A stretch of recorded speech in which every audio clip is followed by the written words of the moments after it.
Olá! Que bom ter vocês conosco. Nós somos uma IA desenvolvida pelo site .geek. Curadoria de conteúdo humana por Gordo Geek. Eu sou o Eduardo. E eu sou a Jéssica. Aqui sempre fazemos uma investigação especial sobre um olhar geek de assuntos ligados à tecnologia, ciência, espaço e muito mais. Hoje o mergulho é em um dos campos mais eletrizantes da ciência de 2025. A conexão, que já foi considerada ficção científica e hoje é fato, entre o que acontece no intestino e o desenvolvimento neurológico no transtorno do espectro autista. E que mergulho! O material que a gente recebeu é um verdadeiro mapa do tesouro da pesquisa atual. Temos os estudos que definiram o ano, de publicações como Frontiers in Microbiology e Nature Communications. E não só isso, né? A gente vai encarar de frente também as críticas, os debates quentes que saíram em revistas de peso como Cell e Neuron. Exato. A nossa missão é exatamente essa: organizar essa montanha de informações, sabe? Separar o que é evidência sólida do que ainda é hipótese e entender os detalhes. Quem são os micróbios envolvidos, quais são os mecanismos e, principalmente, o que tudo isso significa na prática.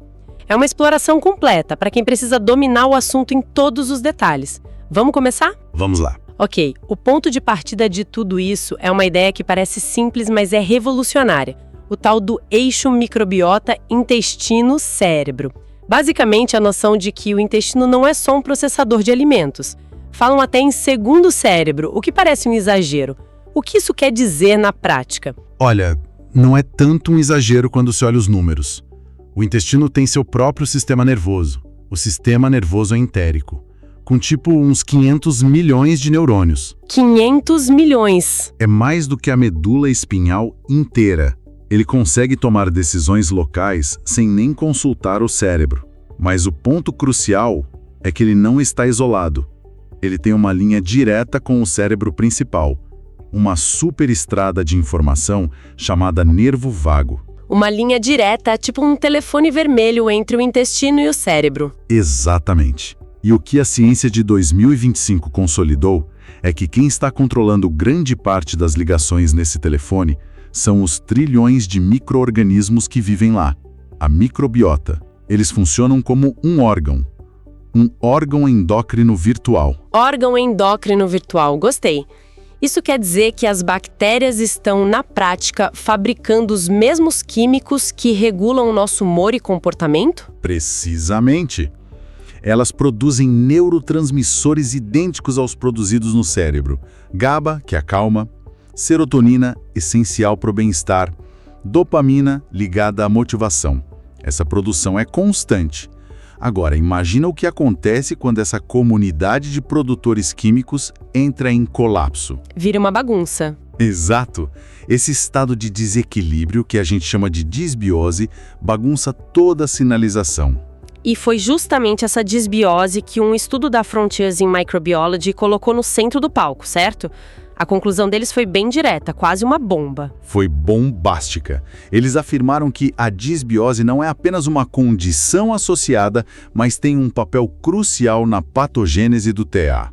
Eles compilaram evidências mostrando que essa influência ocorre por pelo menos 3 vias claras. Quais seriam? Agem pelo corpo e a via metabólica, através das substâncias que as bactérias produzem ou deixam de produzir. E logo depois veio um estudo búlgaro, na Nutrients, que jogou mais uma variável na mesa, a idade. A disbiose não é uma foto estática, ela é um filme que muda ao longo do tempo. Sim, e eles encontraram marcadores muito específicos. Por exemplo, em crianças com TEA bem pequenas, de 0 a 4 anos, a proporção entre 2 grandes filos de bactérias, Firmicutes e Bacteroidetes, era muito mais baixa. E nos mais velhos? Já nos adolescentes com 10 anos ou mais, a proporção entre outros 2 gêneros, Prevotella e Bacteroides, estava bem elevada. Isso mostra que não existe uma disbiose do autismo, sabe? Existem perfis que mudam com o desenvolvimento. Certo. Então a coisa é complexa e dinâmica.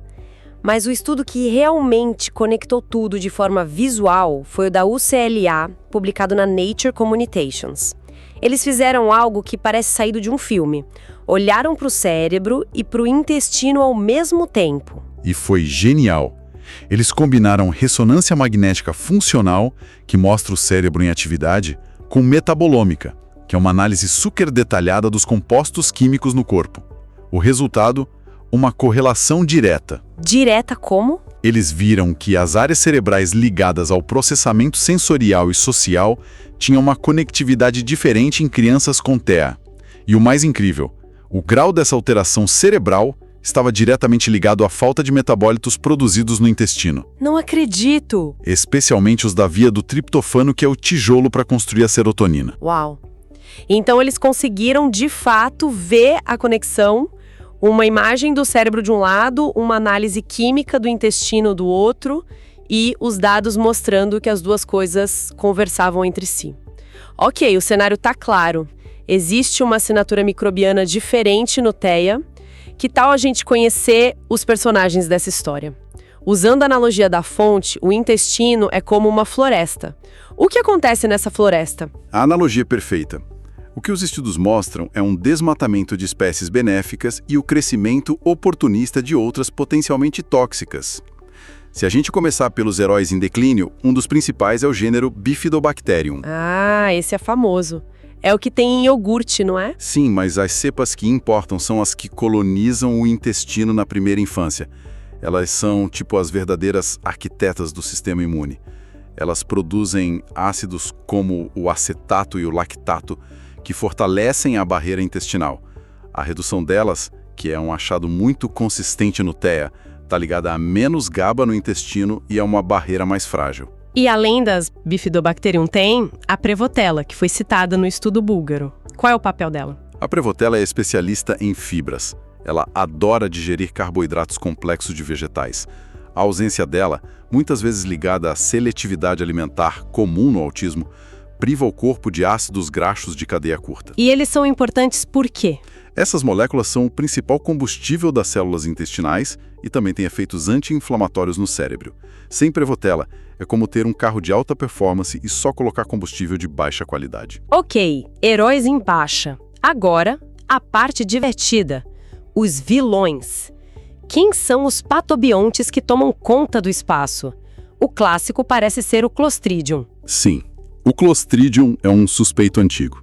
Certas espécies, quando superpopulam o intestino, produzem quantidades enormes de uma neurotoxina chamada ácido propilônico, ou PPA. Ele é uma molécula pequena, capaz de atravessar a barreira hematoencefálica, que protege o cérebro. E o que ele faz lá dentro? Ele vai direto no coração da célula, a mitocôndria, a usina de energia. O PPA bagunça o ciclo de produção de energia, causando um estresse oxidativo e um déficit energético nos neurônios. Além disso, ele altera o equilíbrio de neurotransmissores como dopamina e serotonina. É um sabotador metabólico. Espera aí, mas isso é em ratos? É um salto enorme de um rato injetado com uma substância para a complexidade do autismo em humanos. Quão confiável é essa evidência? Essa é a crítica exata que se faz, e é uma crítica super válida. O modelo animal nunca vai replicar a experiência humana. No entanto, o que torna esse modelo tão forte não é o comportamento em si, mas o mecanismo biológico. Como assim? Ele prova que um metabólito produzido por uma bactéria intestinal pode sim atravessar a barreira cerebral e induzir neuroinflamação, disfunção mitocondrial e comportamentos atípicos. Ele estabelece uma prova de conceito causal. Entendi. Prova que o caminho existe. E alguns desses vilões causam danos físicos diretos no próprio intestino. Certo. Tô pensando naquele que você mencionou antes, o desulfo víbrio. Ele não é o que age quase como um corrosivo? É uma ótima descrição. O desulfo víbrio produz sulfeto de hidrogênio, o H2S. Em excesso, ele é tóxico por duas razões. Primeiro, ele interfere na respiração celular. Segundo, e talvez mais importante no intestino, ele degrada a camada de muco que protege a parede intestinal. Nossa! Ele literalmente dissolve a primeira linha de defesa, deixando as células epiteliais expostas. Que perigo! E para fechar a lista de bactérias tem a Sutterella, que os artigos chamam de invasora silenciosa. Por que silenciosa? Porque, ao contrário de um patógeno clássico que causa uma infecção aguda, a Ceterella se especializa em criar uma inflamação crônica de baixo grau. Ela se adere à parede do intestino e tem a capacidade de degradar a IgA, que é o principal anticorpo de defesa nas mucosas. Ah, então ela desliga o alarme. Exato. É como um espião que desativa o sistema de alarme antes de começar a causar problemas. E eu achando que a história era só sobre bactérias. Mas a coisa é mais complexa, tem todo um outro reino envolvido. Sim, o microbioma, a comunidade de fungos, foi ignorado por muito tempo. Os estudos de 2025 mostraram que a Candida albicans, um fungo oportunista, é encontrada em quantidades 2 vezes maiores em indivíduos com TEA. E por que ela cresce tanto? A disbiose bacteriana cria o ecossistema perfeito para ela florescer. E seus subprodutos, como amônia e arabinitol, podem vazar para a corrente sanguínea e contribuir para o que é popularmente chamado de névoa cerebral. Ok, a cena do crime está montada. É uma verdadeira bagunça no intestino. Heróis em baixa, vilões em alta, fungos oportunistas. A pergunta de $1 milhão. Como essa confusão toda viaja até o cérebro e causa um impacto tão profundo? Existem estradas bem definidas para isso. A primeira e mais importante é o que chamamos de intestino permeável ou leaky gut.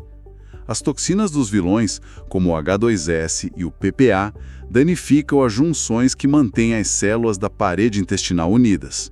É como se o cimento entre os tijolos de um muro começasse a esfarelar.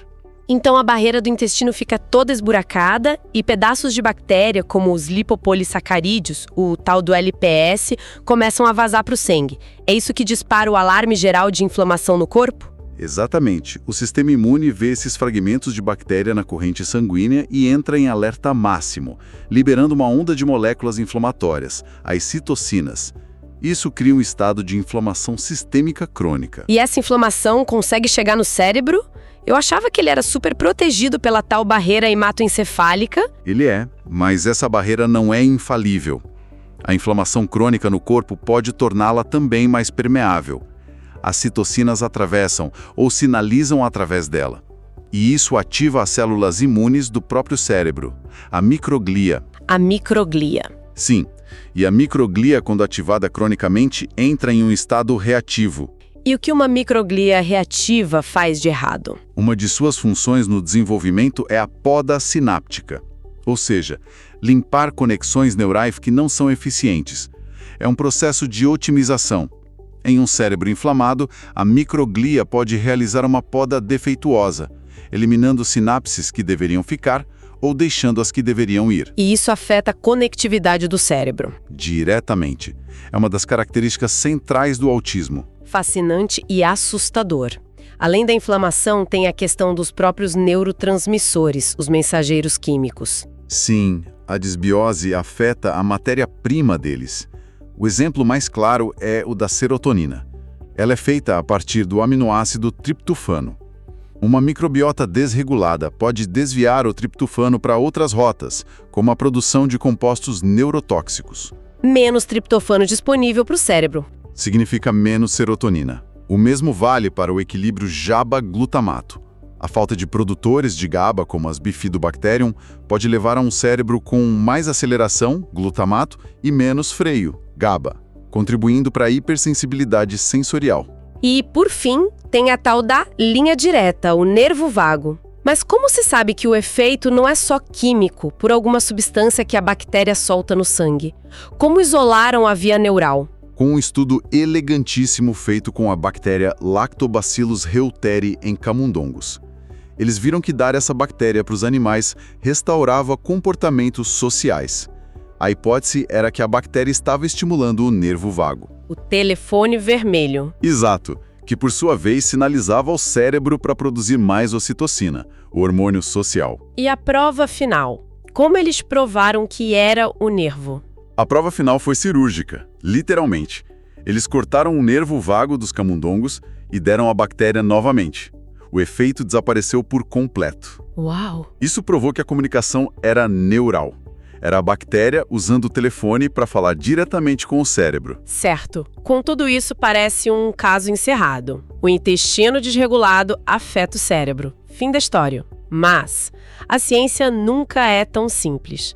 É aqui que entra a grande controvérsia do ovo e da galinha, não é? Exatamente. Em 2025, uma contranarrativa muito forte, publicada na Cell, levantou a hipótese da causalidade reversa. A ideia deles é, e se não for a desbiose que causa os comportamentos do autismo, mas sim os comportamentos do autismo que causam a desbiose? Entendo o argumento, mas parece um pouco simplista demais. Será que uma dieta restritiva sozinha, que é o principal argumento deles, conseguiria explicar a profundidade das alterações microbianas que os primeiros estudos encontraram, com aumento de patobiontes específicos e tudo mais? Essa é a questão. O argumento da causalidade reversa é que a seletividade alimentar extrema, com preferência por processados e aversão a fibras, é a verdadeira causa da disbiose.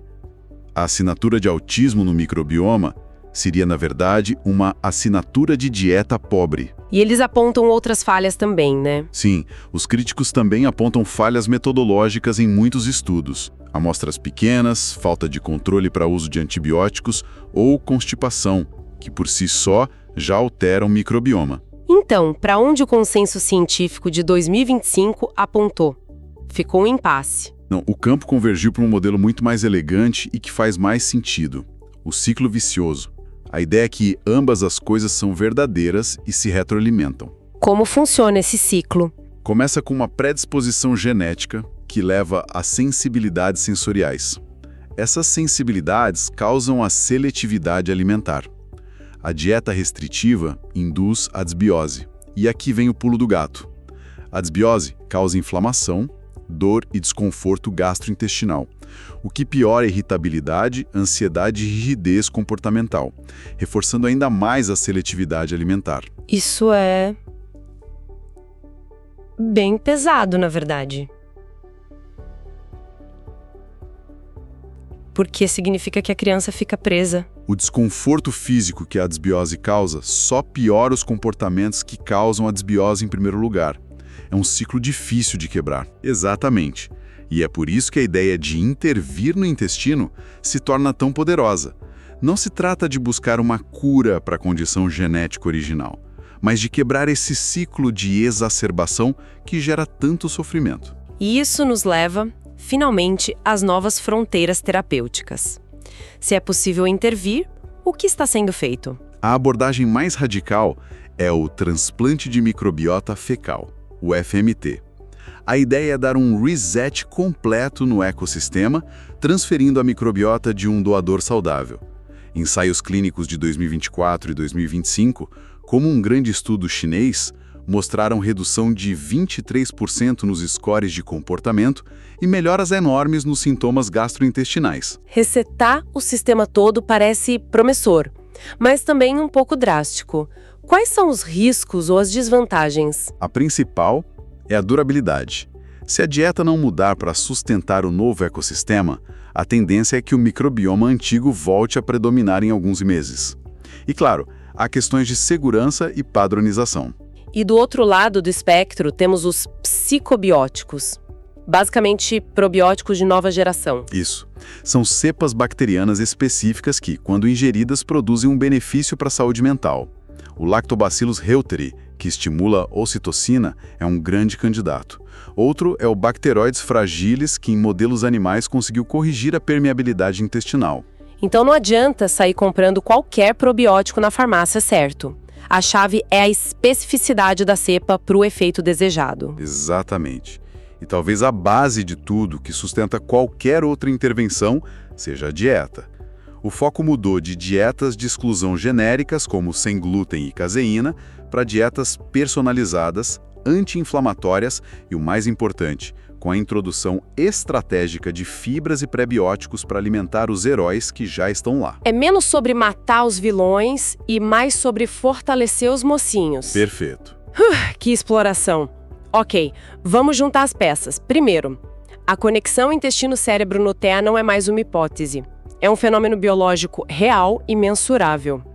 Segundo, Existem mecanismos claros, como a neuroinflamação e a comunicação pelo nervo vago, que explicam como a disbiose pode impactar o cérebro. A conclusão mais importante é que, embora o debate sobre a causa primária continue, o consenso de 2025 é que a disbiose funciona como um modificador de gravidade. Ela pode não ser a causa original do autismo, mas ela modula o funcionamento do cérebro, o bem-estar físico e agrava sintomas e comorbidades. O que significa que cuidar da saúde intestinal, quebrar aquele ciclo vicioso, pode não alterar a neurodiversidade fundamental, mas pode ser uma das chaves mais poderosas para melhorar a qualidade de vida. Precisamente. Por isso, as intervenções no microbioma são uma fronteira terapêutica tão vital. E talvez o futuro dessa área seja uma abordagem de ecologia personalizada. Analisar o microbioma de um indivíduo e, a partir daí, desenhar uma intervenção única de dieta e psicobióticos para reequilibrar aquele ecossistema específico, otimizando a saúde de dentro para fora. Esperamos que essa nossa discussão detalhada tenha sido útil e, claro, interessante para quem nos ouve. E se você gostou, não esquece. Deixa seu comentário, curte, compartilha com os amigos. Isso ajuda muito a gente a continuar trazendo essas informações e análises. É isso aí. Muito obrigado pela companhia e até a próxima. Tchau!